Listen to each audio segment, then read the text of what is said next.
Penumpukan sampah di sepanjang Jalan Sejahtera, tepatnya di Simpang 3 Kelurahan Cereme, Kota Lubuk Linggau, menjadi perhatian serius bagi masyarakat dan pemerintah setempat.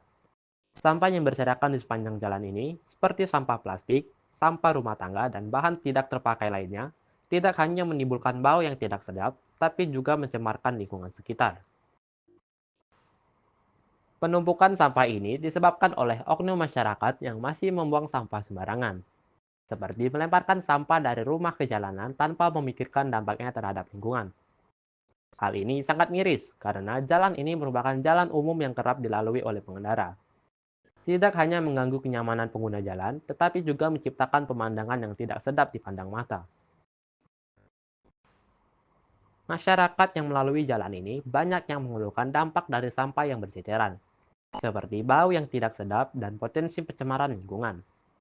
Selain itu, sampah yang menumpuk juga dapat menjadi tempat berkembang biaknya berbagai bibit penyakit.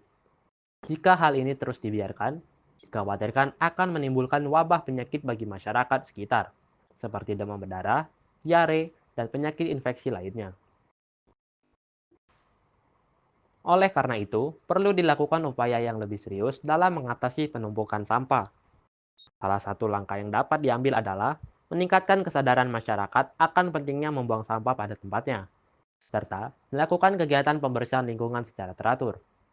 Pemerintah setempat juga perlu memperkuat pengawasan dan penindakan terhadap oknum masyarakat yang masih membuang sampah sembarangan. Selain itu, penyediaan tempat sampah yang memadai di lokasi strategis dapat membantu mengurangi kebiasaan membuang sampah sembarangan. Tidak hanya peran pemerintah, tetapi masyarakat juga harus turut serta dalam menjaga kebersihan lingkungan.